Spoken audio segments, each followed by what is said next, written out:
estamos ao vivo, né? Agora são 15 horas e 20 minutos pontualmente pelo horário de Brasília. Eu sou o Kleber Werneck e a partir de agora você acompanha comigo as notícias do Brasil e do mundo nesta edição da tarde do Redação Hit. E olha só, a gente vai começar, né, falando do incêndio que acontece no centro de São Paulo. Eu já falei bastante aqui na abertura, na conversa com a Maria Clara, e nós vamos preparar agora uma reportagem para você entender como tudo aconteceu na manhã de hoje. Acompanhe aí nessa reportagem. Mais de 20 viaturas e 70 bombeiros foram enviados para tentar conter chamas no shopping. 25 de março, na Rua Barão de Ladário. Parte do teto do shopping desabou. Uma fumaça escura de mais de 150 metros de altura podia ser avistada de longe. Uma mulher jovem que inalou muita fumaça foi levada para o hospital e está em observação, e seu estado de saúde é estável. Testemunhas contaram que as pessoas conseguiram sair antes que as chamas se propagassem. Segundo o capitão Maicon Cristo, porta-voz do Corpo de Bombeiros, o incêndio é de grandes proporções e atinge uma área de 18 mil metros quadrados. O comércio popular tem muito material combustível para ser consumido pelo fogo. A maior preocupação dos bombeiros é evitar que as chamas se propaguem para as edificações vizinhas. Algumas ruas da região foram interditadas pela Polícia Militar para facilitar o trabalho dos bombeiros no combate às chamas. Ao menos 7 linhas de ônibus foram desviadas pela SP-Trans para não passarem pela região onde ocorre o incêndio. A Companhia de Engenharia de Tráfego informou que há pontos de bloqueios em algumas ruas próximas ao local. O desvio é feito pela Rua Oriente, Rua Rubino de Oliveira, seguindo pela Avenida Celso Garcia. A companhia recomenda que os motoristas evitem a região. A Rua Barão de Ladário é conhecida como um tradicional centro de comércio popular. Muitas pessoas costumam ir ao local para comprar e trabalhar na região. A via é próxima da chamada Feira da Madrugada. As causas do fogo ainda não foram esclarecidas pelas autoridades. Lojistas lembraram que o shopping ficou sem energia elétrica na tarde desta terça. Mas ainda não há confirmação dos bombeiros se há relação entre a falta de luz e o incêndio. Esse é o segundo incêndio na região do Brás nessa semana. No domingo, outro incêndio atingiu um galpão de compras na região que ficou completamente destruído na Rua Doutor João Alves de Lima. Nós vamos continuar agora falando desse grande incêndio no centro de São Paulo. O nosso repórter, o Fernando Jesus, está lá no local, lá na Rua 25 de Março. E olha só, o Fernando vai trazer agora as informações atualizadas para a gente do trabalho dos bombeiros, que já demora aí mais de 8 horas, não é isso, Fernando? Boa tarde. Seja muito bem-vindo ao nosso jornal. É isso mesmo, Kleber. Boa tarde a você e a todos que nos assistem. Eu estou bem aqui, pertinho da Rua Barão de Ladário, e tudo acontece, eu vou pedir para o nosso cinegrafista mostrar, bem ali onde a gente pode ver a maior parte da fumaça concentrada, é bem ali onde tudo começou o incêndio, por volta das entre 6 e 7 horas da manhã de hoje.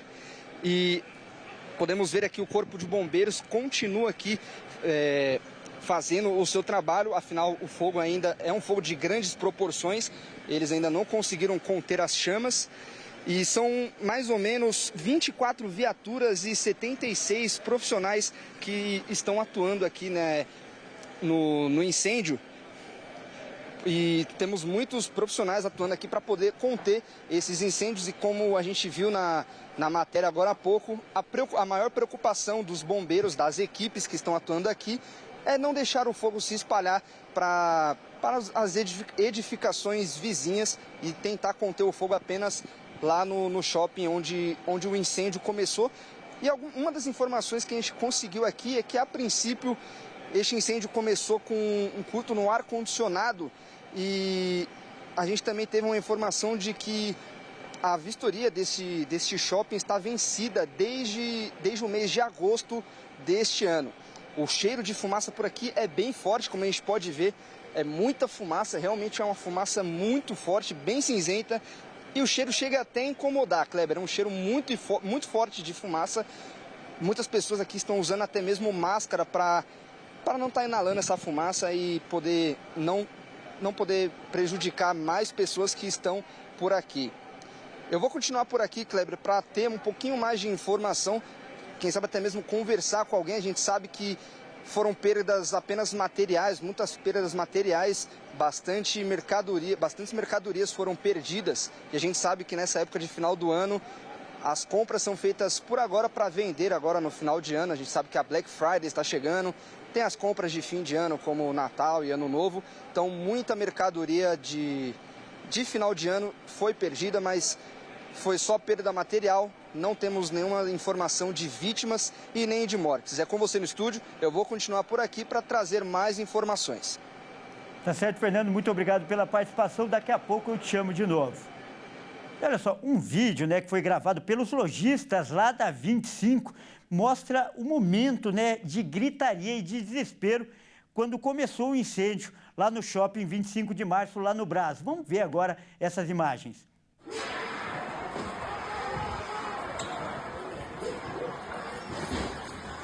Imagens registradas pelos lojistas e funcionários registraram o início do mega incêndio que atingiu o shopping 25 de março, no Brás, centro de São Paulo. O fogo teve início por volta das 6h40 da manhã. Antes da chegada dos bombeiros, lojistas e funcionários tentavam apagar as chamas com uma mangueira. No desespero, gritavam para abrir a porta do box comercial, onde começou o incêndio. Meu Deus do céu! Vai rápido, vai rápido! Vem pra cá, meu. Vai, Bravo, vai! Vem pra cá! Vai! Abre, abre, abre, abre, abre, abre! No vídeo, a fumaça densa se espalhava pelo primeiro andar do shopping. Os funcionários tentavam proteger o rosto com a própria camiseta e alguns lojistas ainda se arriscavam para tentar retirar mercadorias dos boxes. Nossa! Não dá pra ir não, buscar roupa, sai daí, filho! Testemunhas contaram que as pessoas conseguiram sair antes que as chamas se propagassem. Vai logo, Vivito! É que ver pelos ventos. Nós vamos mudar de assunto agora, isso porque hoje acontece o julgamento dos assassinos da vereadora Marielle Franco e o motorista Anderson Gomes. Vamos ver, então, imagens ao vivo do Tribunal de Justiça do Rio de Janeiro, onde acontece esse julgamento. Nós estamos vendo aí as imagens do tribunal. O Ministério Público do Rio de Janeiro afirmou que vai pedir pena máxima de 84 anos a Rony Lessa e Elcio de Queiroz pelo crime cometido em março de 2018. O julgamento deve terminar só amanhã e contará com 9 testemunhas. O júri popular é formado por 21 pessoas e dessas pessoas nenhuma é mulher. Então a gente viu aí imagens e vai continuar lá no Rio de Janeiro também acompanhando de perto esse caso. Inclusive, a primeira testemunha depois no julgamento foi Fernanda Chaves, ela que é jornalista e ex-assessora da vereadora Marielle Franco. Em um depoimento online, ela relatou como foi o momento do atentado. Vamos conferir aí as palavras dela. No momento da rajada, eu percebi que era uma rajada na minha direção, na direção do carro que a gente estava. Eu, num reflexo imediato, eu me encolhi, me abaixei, eu estava atrás do Anderson e do lado da Marielle. O carro do Anderson era um carro pequeno. A Marielle é uma mulher grande, né? Ela estava do meu lado, então a gente estava muito próximo, olhando o celular, as fotos. E aí, num ato de reflexo, eu me enrolei e me enfiei atrás do banco do Anderson. Mas nesse momento os tiros já tinham atravessado a janela. Eu pude perceber que o carro continuava em movimento. O Anderson esboçou, a Marielle não disse absolutamente nada. Houve a rajada, eu me abaixei, me encolhi atrás do banco. Eu percebi que o Anderson esboçou dor, falou ai, mas não foi alto, nem foi um suspiro. Eu percebi que o carro estava andando. Eu notei os braços do Anderson soltarem. Eu estava atrás do banco dele, abaixada. Eu notei o braço dele direito soltado, do volante. Marielle estava imóvel. Senti o braço dela por cima de mim, o peso do corpo dela em cima de mim. Olha só, agora é hora da gente mostrar o que viralizou na internet. Vamos ver os vídeos que são destaque nas redes sociais hoje. Vou começar com um vídeo, né, emocionante. Uma mulher e o cão dela foram resgatados das enchentes que atingem a Espanha. Diversas áreas foram destruídas. Vamos conferir. O vídeo mostra o momento em que uma mulher e seu cachorro foram resgatados. Durante a enchente em Utiel, na província de Valência, na Espanha, a mulher foi retirada por um bombeiro. A casa ficou alagada e a água estava batendo no pescoço dela e de seu animal de estimação. É possível ver que ela leva consigo uma mala com as coisas que conseguiu recuperar das fortes chuvas. A tempestade arrastou carros, causou o desabamento parcial de uma ponte e as casas e as ruas ficaram alagadas e a passagem nas linhas ferroviárias e em rodovias foram interrompidas. Além disso, as enchentes causaram mais de 70 mortes e o primeiro-ministro, Pedro Sánchez, aconselhou aos cidadãos para que evitem viagens desnecessárias. E olha, outro vídeo impressionante. A Rússia divulgou imagens do momento em que o drone russo ele invade um bunker ucraniano e explode lá dentro. Parece até cena de filme. Acompanha comigo. O vídeo mostra o momento exato em que um drone do exército russo ataca a tropa ucraniana. Nessa imagem é possível ver soldados ucranianos correndo para fora do bunker atingido, enquanto toda a cena é monitorada pelo exército russo. Outros ataques ainda foram registrados na mesma região. Nos últimos meses, o exército russo tem encontrado certa dificuldade em seus ataques terrestres à Ucrânia. Por isso, a liderança militar do país tem visto nos drones um caminho mais fácil de ferir os ucranianos. No mesmo período do ataque ao bunker da tropa ucraniana, um outro ataque com uso de drones foi registrado em Kiev, capital do país, deixando 9 pessoas feridas e um prédio totalmente devastado. E agora uma imagem curiosa e até engraçada. E vem lá dos Emirados Árabes, onde o craque Cristiano Ronaldo perdeu um pênalti e o time dele acabou eliminado. E para piorar, o chute dele ainda acertou em cheio um torcedor que filmava o lance com o celular. Vamos ver o que aconteceu.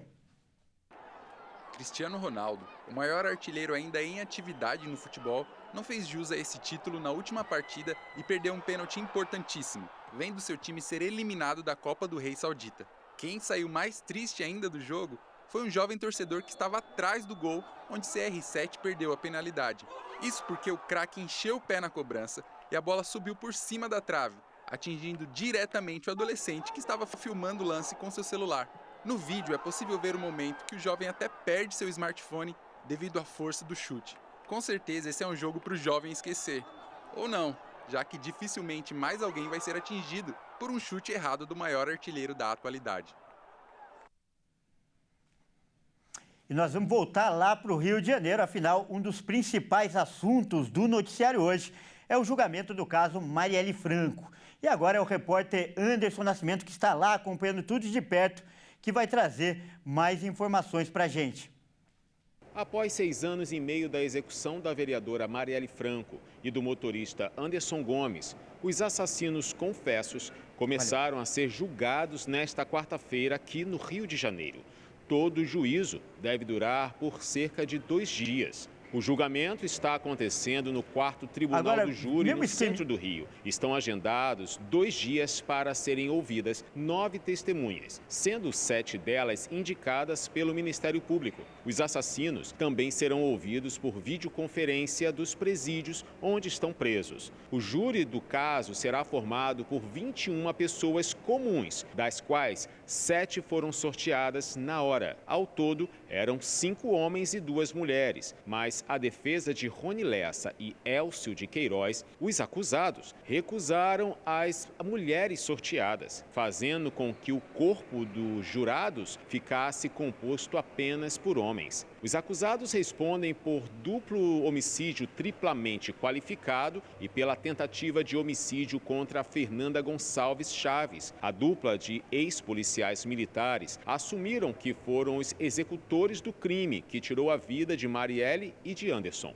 Os dois réus confessos estão presos desde 2019. O Ministério Público vai pedir ao Conselho de Sentença a pena máxima. Conforme o Grupo de Atuação Especializada em Combate ao Crime Organizado, os réus podem pegar até 84 anos de prisão para cada um.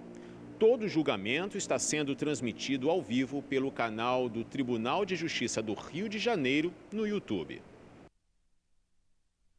Tá certo, então vamos voltar agora para São Paulo, para o centro de São Paulo, para falar do outro assunto que é destaque hoje no noticiário, que é o incêndio, né, na rua 25 de março. O nosso repórter está lá acompanhando tudo de perto. O Fernando Jesus está aparecendo aqui, ó, uma entrevista coletiva nesse momento. Vamos acompanhar. Boa tarde, Kleber. Novamente, boa tarde a você que nos assiste. Eu continuo aqui no centro de São Paulo e agora nós estamos aqui com o capitão Maicon do Corpo de Bombeiros. Ele está contando para a gente tudo o que aconteceu por aqui. A gente não chama isso de colapso, né? O teto, ele era uma estrutura metálica e a estrutura metálica, quando submetida a altas temperaturas, que foi o caso durante um longo período de tempo, ela se deforma, é esperado esse comportamento do metal do teto, né? A gente não chama isso de colapso, a gente entende isso como um comportamento da estrutura metálica. Qual foi a maior dificuldade até aqui nesse trabalho de vocês? O volume de carga de incêndio, é muita coisa para se queimar, por óbvio vai se estender bastante para a gente conseguir extinguir esse incêndio. E tem alguma suspeita do porquê começou esse incêndio, capitão? É muito prematuro para a gente falar de qualquer tipo de suspeita de princípio de incêndio. Obrigado. Capitão.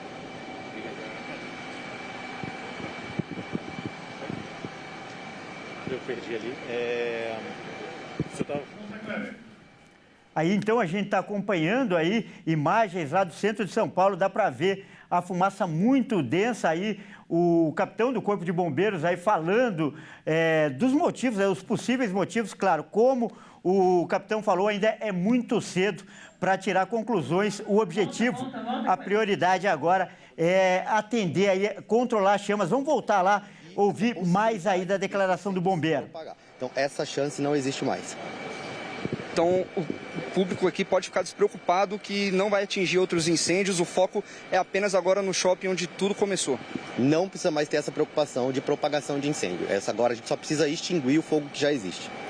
Tá certo. E a gente recebeu algumas informações de que tudo teria começado a partir de um incêndio de um ar-condicionado no local e que também poderia... A vistoria no local estaria atrasada. Essa informação é verídica? Das duas perguntas que você me fez, né? Sim, não tem auto de vistoria do Corpo de Bombeiros, ela está vencida em agosto. Com relação ao ar-condicionado, você é a primeira pessoa que está me falando isso, eu desconheço essa informação. Tá certo, capitão, muito obrigado, bom trabalho para toda a equipe. Obrigado. Kleber, eu vou continuar por aqui para continuar apurando mais informações. É com você no estúdio. Muito obrigado aí pelas informações, Fernando. Realmente a gente vai acompanhar tudo de perto e ao longo, não só desse jornal, mas de toda a nossa programação. A gente volta com mais informações para você. Olha só, vamos mudar de assunto agora para trazer, né, um assunto mais leve. Você lembra da história da cadela Marion, o Marion? Pois é, ela viralizou, né, na internet ao virar símbolo de uma campanha eleitoral lá em Fortaleza. Vamos lembrar dessa história agora. A cadela Marion ficou popular ainda nas eleições de 2020, quando José Sarto, do PDT, apareceu em vídeo da campanha eleitoral com a cachorrinha no colo. O vídeo viralizou na internet e ele venceu a eleição em Fortaleza. Na época, os eleitores fizeram diversos memes nas redes sociais, o que acabou levando Marion ao status de cabo eleitoral. 4 anos depois, a cadela Marion, que ajudou José Sarto a se eleger prefeito de Fortaleza, apoiou novamente o candidato vencedor. Desta vez, o pet mudou de partido, passando a apoiar Evandro Leitão, do PT, que também foi o prefeito eleito da capital cearense. Já o antigo tutor, acabou em terceiro lugar nas eleições e não passou para o segundo turno. A mudança veio com o fim do casamento de Sarto e Natália Herculano em 2021. A cadela da raça Lulu da Pomerânia acabou ficando com a tutora, que declarou apoio a Evandro Leitão, do PT. Nas últimas semanas de campanha, Marion passou a aparecer em fotos e vídeos com Evandro Leitão e até adotou uma estrelinha vermelha na testa, símbolo tradicional do partido, e foi destaque na inauguração do espaço PET da campanha, em setembro. A ex-primeira-dama Natália disse que a aparição dela no vídeo foi uma escolha de última hora. Ela contou que o vídeo tinha como pauta a causa animal. De qualquer forma, Marion ficou com a fama de melhor cabo eleitoral de Fortaleza. E essa cachorrinha conquistou o Brasil inteiro. Então, para falar mais sobre esse assunto, né, contar essa história, nós vamos conversar agora com a tutora da Marion, a enfermeira Natália Herculano. Boa tarde, Natália. Seja muito bem-vinda, você e a Marion aí. É um prazer recebê-las no nosso jornal. O prazer é nosso. Muito obrigada. Boa tarde para vocês. E é isso, vamos lá. Vamos contar essa história dessa estrela aqui. Com certeza é a nossa estrela. Então, eu peço que você conte, né? Como tudo isso começou, como ela entrou na política. Ela entrou na política na campanha do Sarto, ainda quando eu era casada. Sarto estava com Covid e ele ia fazer uma videochamada para protetores de animais que estavam no comitê, mas na hora ele estava com febre e a gente ia usar a Preta, que é uma cadela da gente que é vira-lata, mas a Preta é grandona e aí arranhava. E aí a Marion ia passando, bem pequenininha, na época ela tinha 6 meses, e ele falou, gente, não, vou pegar a Marion mesmo, porque tá mais fácil, senão vou ficar dolorido. E aí teve uma história que o nosso oponente soltou nas redes que isso não era cachorro de macho, né? Uma coisa bem machista. E a turma do Orgulho LGBT comprou a briga por isso. Então, o Sarto ficou... a Marion ficou super conhecida com essa história e levantou essas 2 bandeiras que passaram a ser minhas, que seriam da causa PET e do orgulho LGBTQIA+. Olha, e o que parecia uma brincadeira virou coisa séria mesmo, né? A imagem dela viralizou. Não. E ela chegou a ficar conhecida, até, eu diria, até tão conhecida quanto o ex-prefeito. Eu diria que até mais, porque agora ela tem tirado foto com o presidente. Agora mas a Marion adora uma farra. Você acredita que por trás de todo esse sucesso, essa influência aí, inclusive que ela traz para as eleições, ela também carrega uma mensagem, que é a mensagem principal de defesa da causa animal? Não é só porque a Marion é fofinha, é bonitinha, mas tem uma luta por trás disso? Tem, e tem muito mais. Eu acho que é preciso que comecemos a rever a linguagem que a esquerda utiliza para se comunicar com a população.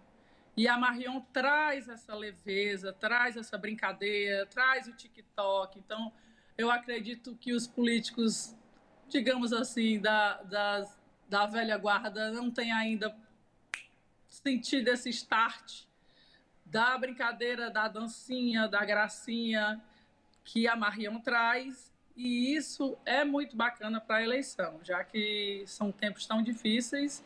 E a garotada está entrando mesmo nessa coisa de novas redes sociais. Marion, ela teve um alcance altíssimo no TikTok durante a campanha. Teve vídeo que chegou a ter 90 mil visualizações.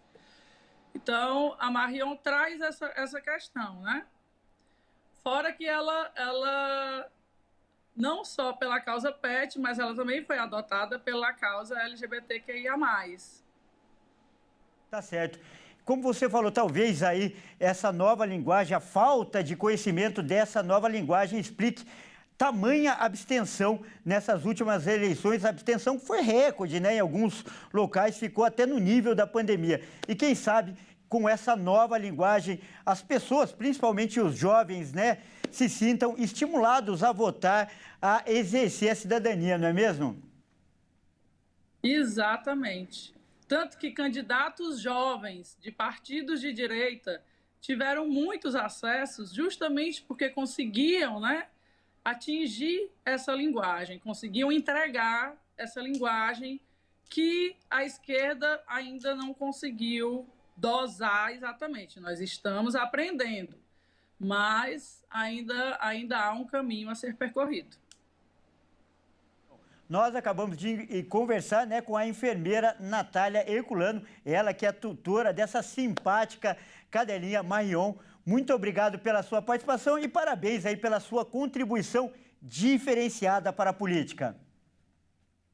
Muito obrigada. É sempre um prazer poder contribuir para o nosso povo. E contra tudo e contra todos, fui eu lá e Marion e contamos a história. Tá certo, então. Um grande abraço. E olha só, a gente continua falando, né, de política e de eleições, mas com outra conotação. Isso porque a Polícia Federal deflagrou hoje uma operação para apurar a inserção de dados falsos no sistema do TSE. Esses dados, inclusive, resultaram em uma filiação indevida do próprio presidente Lula ao Partido Liberal, o PL, em julho do ano passado. Olha só que história. E hoje foram cumpridos diversos mandados de busca e apreensão, inclusive no Mato Grosso do Sul. Quem traz mais informações para a gente é o repórter Wellington Pael.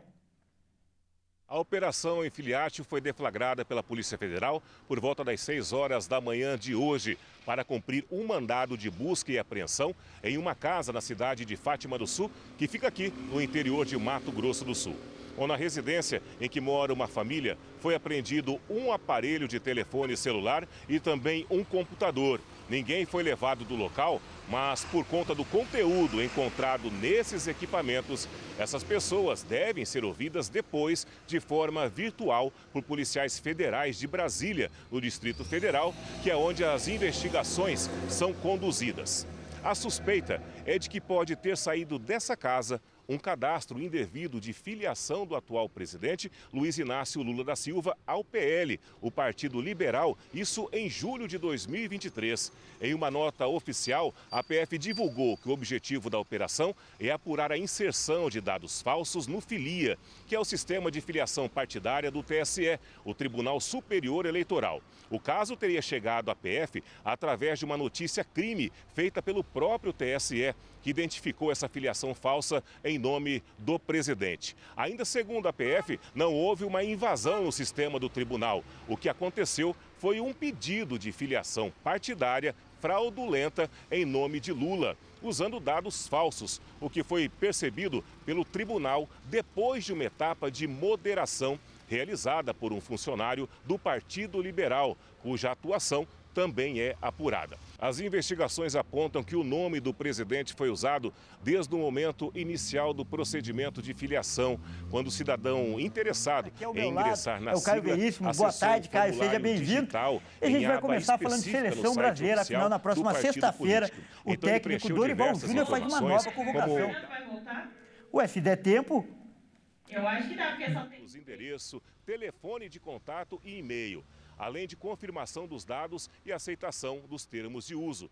O procedimento de filiação em partidos, ele é regulamentado pelo TSE através de uma resolução que estabelece de que forma os dados devem ser encaminhados pelas siglas até a Justiça Eleitoral.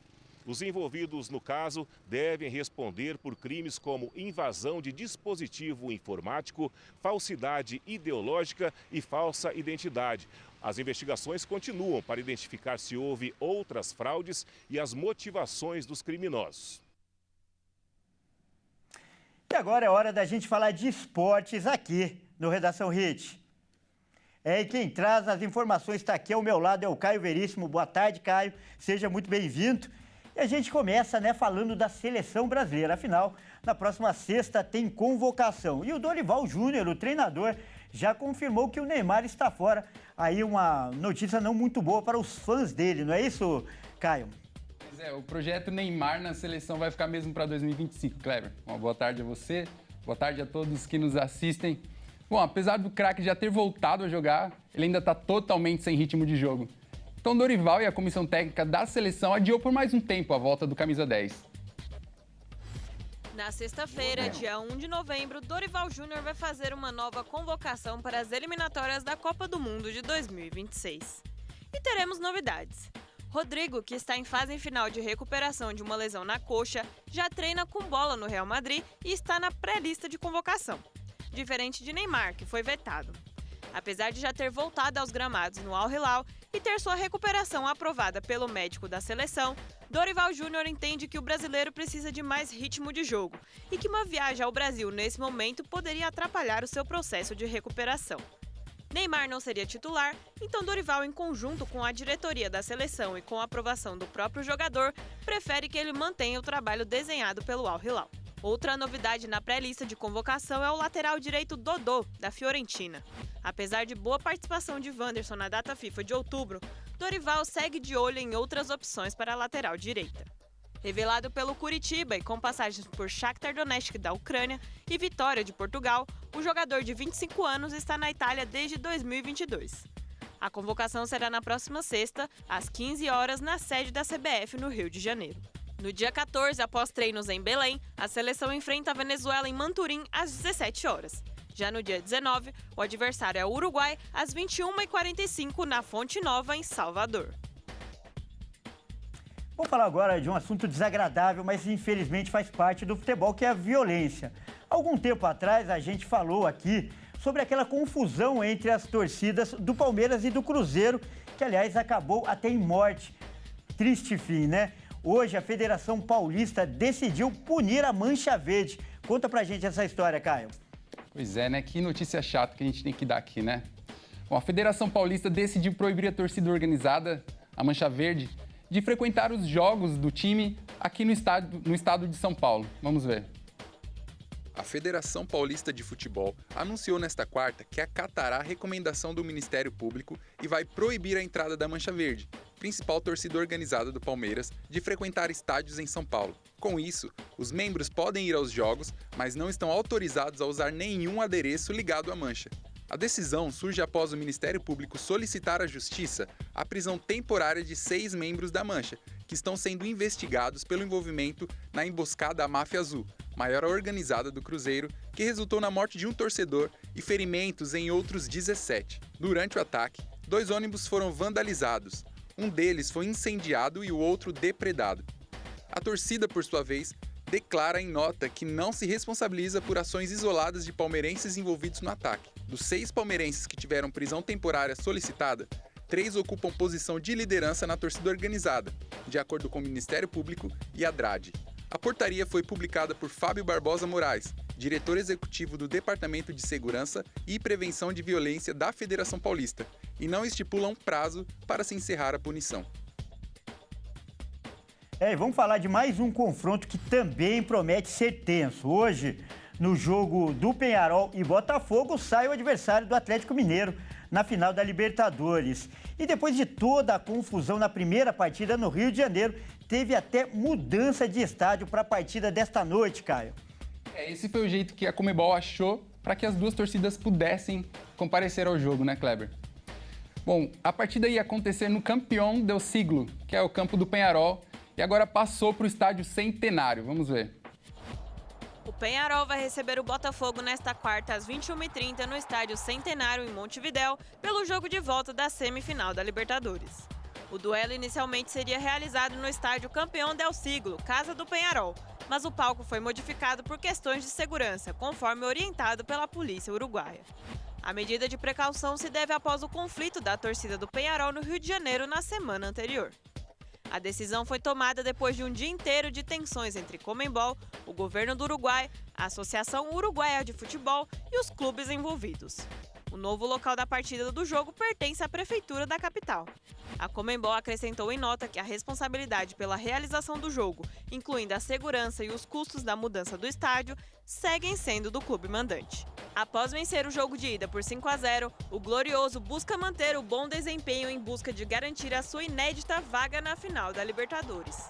Vem de vitória no Brasileirão e conta com a grande vantagem a seu favor. Os carboneiros, que são pentacampeões da Libertadores, têm a dura missão de tentar reverter o placar. Um cenário difícil, pois eles precisam vencer por 5 gols de diferença para levar a decisão aos pênaltis. A ideia é pelo menos vencer, por uma questão de honra, após a goleada sofrida no Newton Santos. O Peñarol não jogou no fim de semana e chega na partida descansado com apenas uma semana de treinos.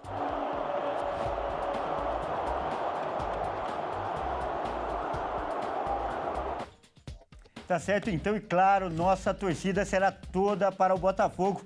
Muito obrigado pelas informações mais uma vez, Caio. E às 18h30 você volta com mais notícias do esporte. Tá certo, então até mais. Até mais.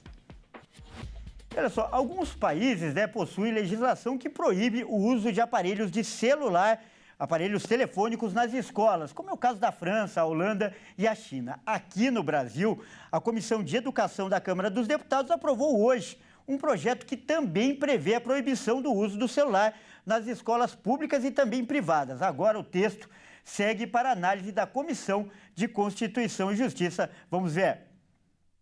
O projeto aprovado prevê a proibição do uso de celular dentro de sala de aula, na hora do recreio e também nos intervalos entre as aulas para todas as etapas da educação básica. O texto diz que o uso do aparelho só será permitido para fins estritamente pedagógicos ou didáticos, conforme orientação do professor, e por questes de acessibilidade, inclusão e saúde.